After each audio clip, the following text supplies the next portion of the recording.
We're joined now by Ontario's opposition leader, Marit Stiles. Marit, thanks so much for being here. Great to be here. Let's get your reaction to this. We've kind of been waiting to hear ever since the OPP kind of deferred to the RCMP for a neutral approach to have a police service not directly serving the people here of Ontario. So what did you make of it when you first heard of the RCMP today coming out saying it is looking into this? Right. Well, I mean, obviously, we've been waiting for the RCMP to let us know whether or not they were going to actually conduct an investigation. Now we have a criminal investigation and we have a government that's spiraling out of control. And so while I'm glad that the RCMP is investigating, I think it's absolutely shameful that under Premier Ford's leadership, the government appears to have acted so improperly that the RCMP was compelled to launch this investigation.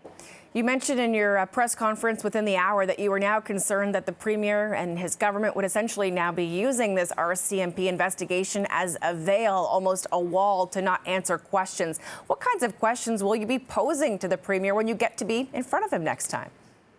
Right. Well, I mean, this is my concern because I know that, every day over the last 2 weeks, we've been asking question after question, not just myself, but my NDP colleagues in the official opposition over and over again, asking the government to be transparent and accountable and share information with the people of the province, including, by the way, the Premier's own phone and email records, which he refuses to share.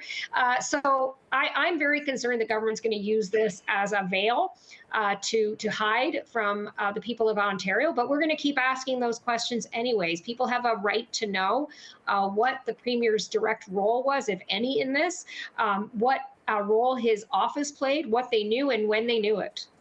The Premier has maintained from the beginning that he wasn't involved in the decisions about which developers got a cut of the land, or at least advance notice of it. We've seen kind of a rejigging of the housing file. Minister Clark and his chief of staff out, Minister Calandra in. Is this enough in your mind in terms of having some heads roll and the Premier trying to move on?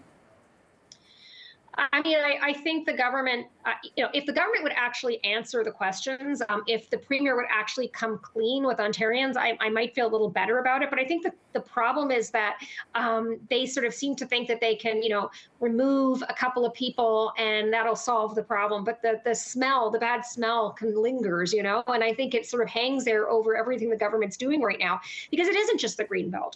As we've revealed in the last couple of weeks, many of the same insider speculators that have relationships with Mr. Ford and his government are benefiting from other land swap deals that also will see the eradication of farmland and important ecosystems.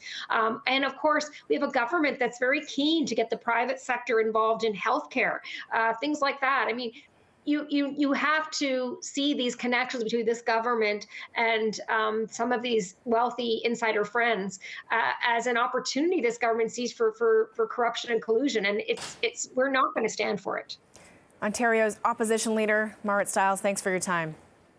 Thank you.